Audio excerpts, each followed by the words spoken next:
This is a fan-generated show. If you would like to support us, please go to jamieglazov.com, and also don't forget to subscribe to our YouTube channel. All your support is greatly appreciated. Hi, this is Barak Lurie, and this is the Barak Lurie Moment, brought to you by the Glazov Gang. One of the things in my book, Atheism Kills, that people often challenge is this notion of Hitler, that he was not a Christian. In fact, he was not a Christian, nor did he believe in God in any sense of the word. This is very shocking for some reason to a lot of people. I don't quite know why. A lot of times people will focus on the fact that Hitler had made reference to Gott ist mit uns on a poster, which means God is with us. And then they declare that Hitler was therefore a Christian.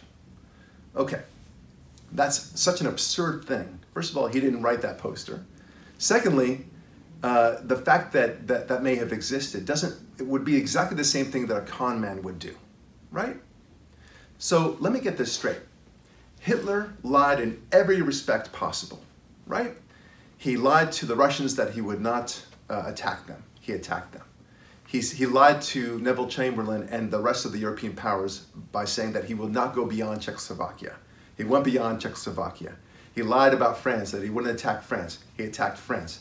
He said he had no desire whatsoever to destroy the Jews, even though there was a lot of persecution of the Jews.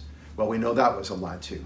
He lied over and over again. Peace in our time and all those things that Neville Chamberlain believed because Hitler told it to them.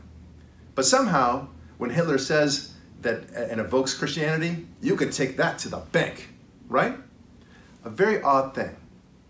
Well, a lot of people will point to the fact that Hitler, in his Mein Kampf and other early writings in the 20s and the early 30s, were embracing of Christianity. Well, first of all, that evidence is very scant in the first place, okay? But in fact, they don't seem to care whatsoever about all the stuff that he wrote much later.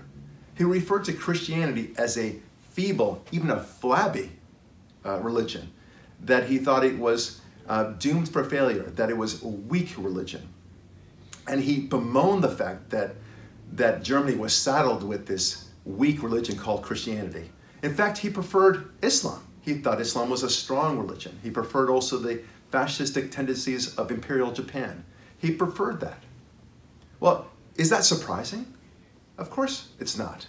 He was godless. At best, he preferred the pantheistic spirituality of the old German days. But Jesus and God? Are you kidding? He had no interest in that whatsoever. To believe that Hitler was a Christian because he said, Gott ist mit uns once in the entire time of the Nazi regime is like believing that the village people are really a policeman, an Indian, a fire chief, and so on, right? It's absurd, okay? So he hated Christianity, and you need only to read his own letters, his own essays about this very topic. And he was no different than the other fascists. Mussolini was an avowed atheist, and he said so over and over again.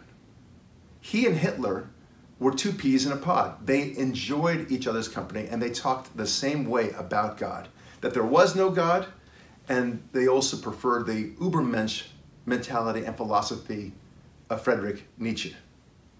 This is what they believed in. And to believe otherwise is lying about history.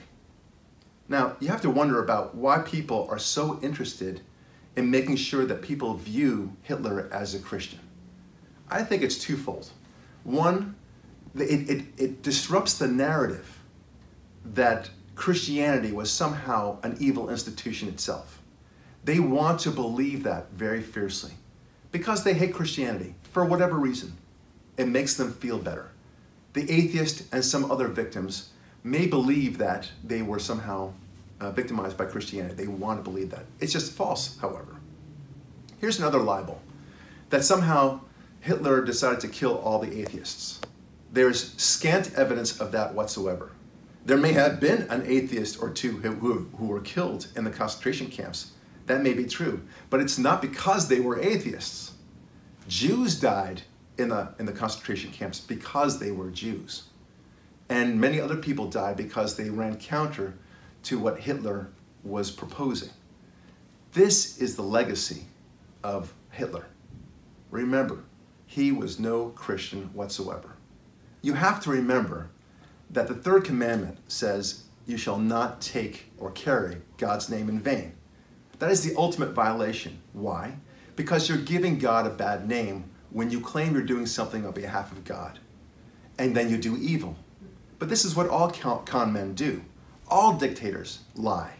From Saddam Hussein to Stalin to Pol Pot to Ho Chi Minh and of course to Mao. They lied all the way through their entire reigns. And they still do so. You look at North Korea and it proclaims itself to be a democratic country, right? I mean, is it a democratic country? If you believe that, then of course you can go ahead and believe that Hitler was a Christian. But for some reason, people insist that Hitler was a Christian. Notwithstanding all of his own writings, all of his own contempt. This is what con men do. You need to understand that Hitler was no Christian. And make sure you get my book, Atheism Kills, right now on Amazon. Please support the Glazov Gang at jamieglazov.com and make sure you subscribe to this Glazov Gang YouTube channel. Thank you.